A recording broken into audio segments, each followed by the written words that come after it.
And that's exactly why today's announcement from the White House is so profoundly disappointing. It is a victory for the oppressive Cuban government, but a serious setback for the repressed Cuban people. The White House has conceded everything and gained little. They gained no commitment on the part of the Cuban regime to freedom of press or freedom of speech or elections. No binding commitment was made to truly open up the internet. No commitment was made to allowing the establishment of political parties or to even begin the semblance of a transition to democracy.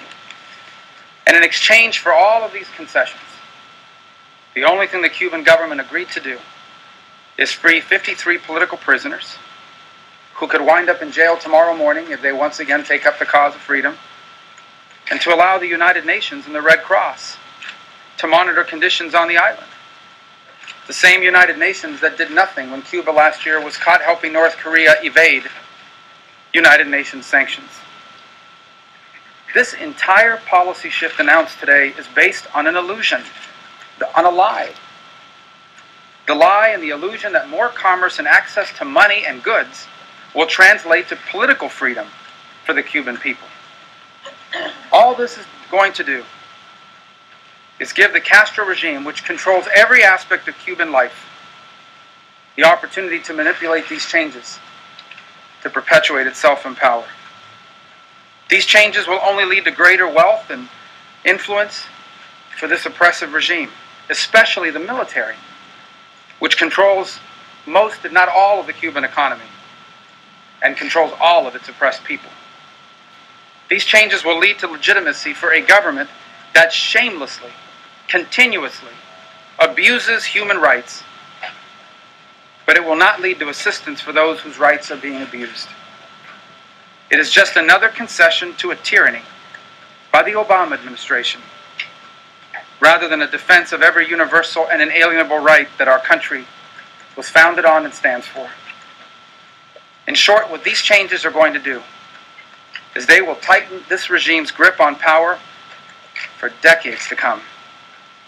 And it will significantly set back the hopes of freedom and democracy for the Cuban people. Now, I am overjoyed for Alan Gross and his family. He has been a hostage of this regime who was kept against his will for far too long. Our prayers are with him and his family, because he was not just a prisoner, he was a hostage. But this president has proven today that his foreign policy is more than just naive. It is willfully ignorant of the way the world truly works.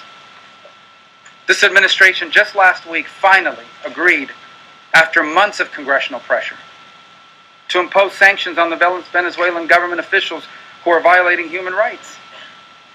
A government that has spent all of 2014 appallingly killing, jailing, and violently oppressing its own people. And yet, a week later, this administration is making historic concessions to the very Cuban government that supports and is behind the tyranny in Venezuela. The Cuban government is influential at the highest levels of the Venezuelan regime and has helped them mastermind the crackdown on the Venezuelan people.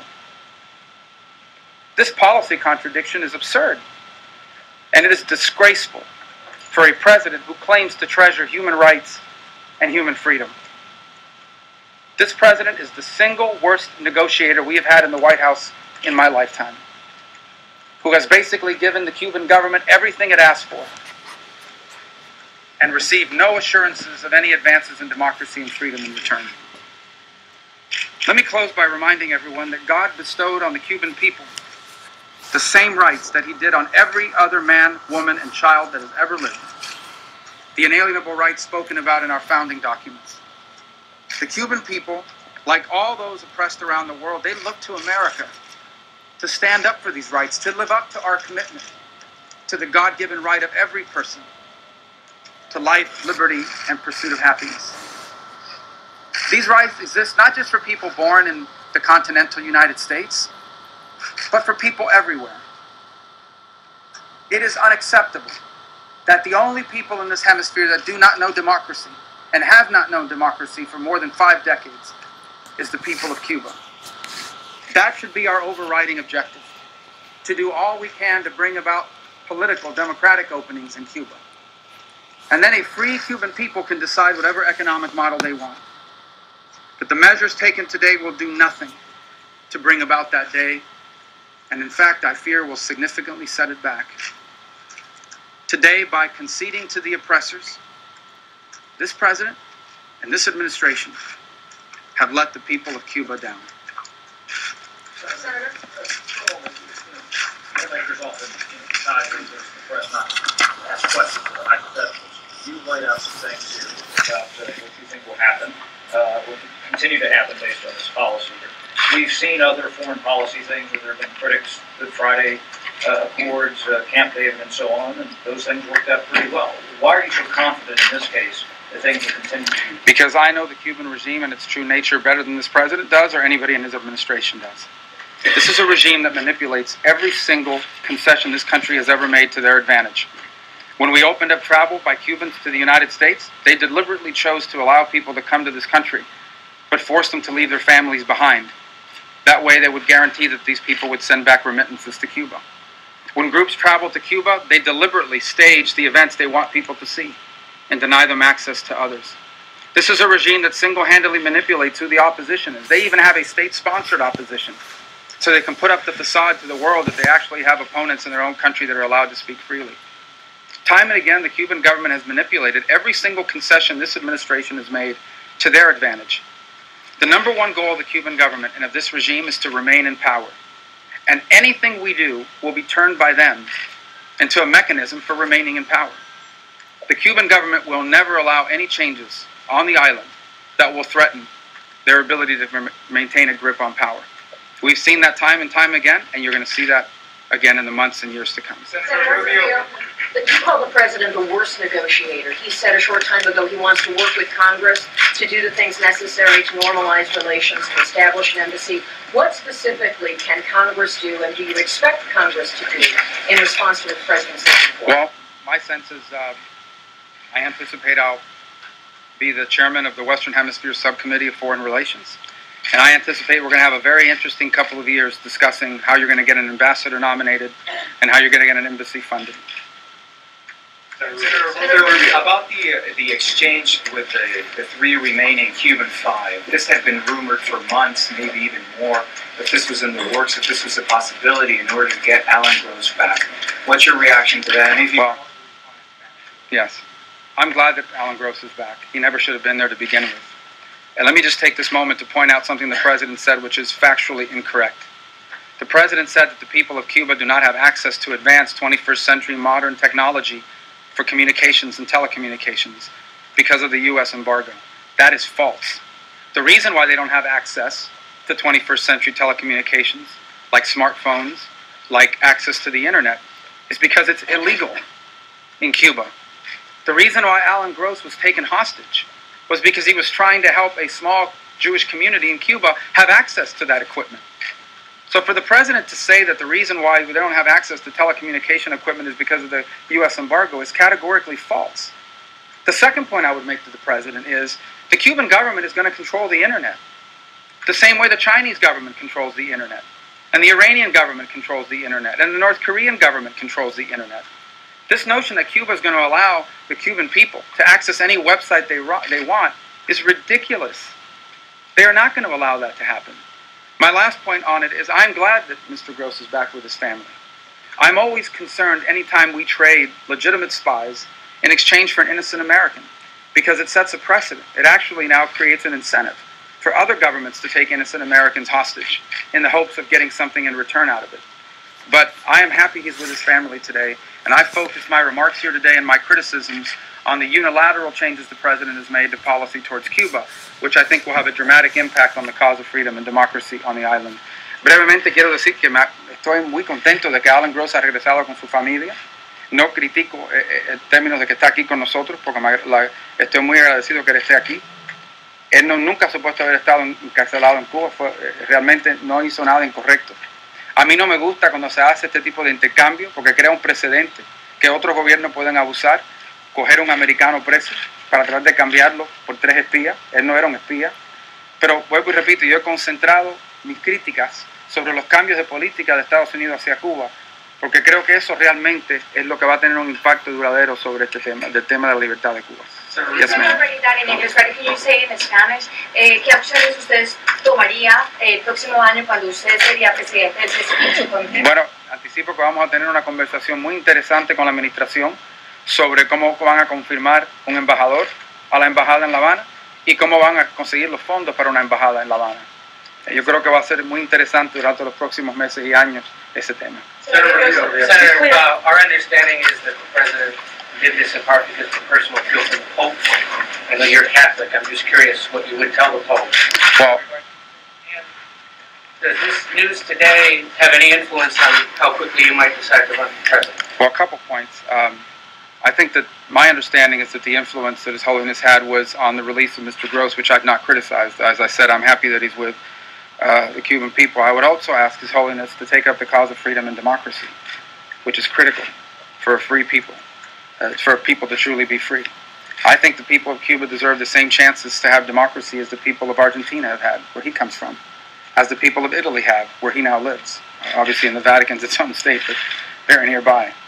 My point is, I hope that that people with that sort of prestige on the world stage will take up the cause of freedom and democracy.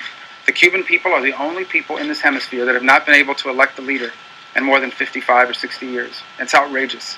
And for us to basically, for this government under Barack Obama, to unilaterally give up all the things they gave up in exchange for nothing on the side of democracy is unacceptable in my mind. What about your presidential intentions? This is unrelated to anything. We're not going to discuss that today. You just mentioned the issue of the president unilaterally giving things up. Do you see this move as yet another unilateral move done by the president without sufficient consultation with Congress? Well, we're going to study very carefully whether any of these measures contradict the spirit or letter of the law with regard to the Helms-Burton Act and the Cuban Democracy Act. I would say that I would concede that many of the changes that have been made today, such as diplomatic relations, fall within the purview of the presidency. My criticisms are largely based on the fact that these are unwise decisions. The fact that I now know for fundamental truth that this is going to make the day democracy comes to Cuba even further away. What's going to happen here is they're going to utilize these changes to create more wealth, more funding for the repressive regime. What's going to happen now is American companies will become deeply vested in the Cuban economy, and in a few years you're going to see them here in the halls of Congress lobbying to protect the status quo because they have a pretty good deal going. I saw that this week when we pursued and passed a bill that supported democracy protesters in Hong Kong, and my office was getting phone calls from companies that do business in China asking us to back off. You're going to see that here now too. We're happy to see Alan Gross released from prison, but that of course goes hand in hand with these announcements today about changes in policy towards Cuba. So would you have rather seen him remain in prison? Well, according to the White House, they do not go hand in hand. According to the White House, Mr. Gross was released on humanitarian grounds, and the interchange between the United States and Cuba on the 3 spies that were here in the United States was in exchange for a counterintelligence asset that was held prisoner in Cuba, according to the president, for more than 20 years. And that's a separate topic, which I'm constrained in my ability to discuss in depth. Suffice it to say that the 3 prisoners, the 3 spies that were in U.S. custody were not benign spies that were going around cutting out newspaper clippings. At least 2 of them were involved in direct information given to the Cuban government that led to the murder of American citizens who were patrolling the Straits of Florida over international waters trying to save the lives of Cuban rafters. Senator Rubio. President Obama alluded to young Cuban Americans, most of them are in your hometown, Miami, saying that they accept more normal relations, which is quite different from what you're saying of a 43-year-old senator. How do you explain that the younger generation, which wants to see what President Obama is doing? Well, partially because while I'm 43, I feel 44, and part of it because, look, this is not a political thing. You know, I don't care if the polls say that 99% of people believe we should normalize relations in Cuba. I still believe that before we can normalize relations in Cuba, democracy has to come first, or at least significant steps toward democracy. I would further say to you that I think we share, including the individuals the president discussed generationally, the goal for freedom in Cuba. We may disagree on the tactics, but we share the goal of freedom and democracy. And I would say that if you went to the majority of people out there and said, we're going to diplomatically recognize them, We're going to open up the banking sector, the telecommunications sector. We're going to increase remittances. We're going to do all, and in exchange, all Cuba's going to do is release 53 political prisoners they can put back in jail next year if they take up the cause of freedom and democracy. Most people would say, well, that's not the kind of deal we had in mind. Let me be clear. I am in favor of normalizing relations with Cuba. But for that to happen, Cuba has to be normal. Cuba has to be a democracy. The day that Cuba becomes a democracy or takes significant steps towards democracy, I will be the first one standing up here saying, now is the time for change of U.S. policy towards Cuba. That day clearly is not today. Senator Rubio, last month Tony Blinken told you that the administration wouldn't move forward on anything on Cuba without consulting Congress. How much did the administration consult you, and if they didn't consult Congress, was Tony Blinken lying under oath? Well, a couple points. I was aware of these measures last night, not from the administration. I chose not to discuss it at the time because I did not want to imperil the safety and well-being of Mr. Gross, who, as I understood, was either en route or potentially en route within the next few hours. I was not consulted by anyone in the administration until around 10 a.m. this morning when Secretary Kerry placed a call to me and outlined basically what I already knew about it. I expressed to Secretary Kerry my belief that they're being incredibly naive, if not willfully ignorant, about the impact that this is going to have on Cuba. This fantasy that somehow if more American products are available to Cuba and more American travelers go to Cuba, that all of a sudden democracy is going to spring is outrageous and ridiculous. The notion that somehow this is going to lead to a second Cuban revolution as a result of the fact that Cubans are not going to be able to buy more products from the United States is ridiculous, and I expressed those sentiments to Secretary Kerry. I know this regime's true nature. I interact with people that have been oppressed by it every single day. These changes will do nothing to change their behavior towards Cuban people. It will be just as repressive a year from now as it is today. So you're saying Congress was not consulted before the decision was made? Well, I don't know if they consulted other members of Congress. Certainly senators that were on that airplane were consulted about where they were going.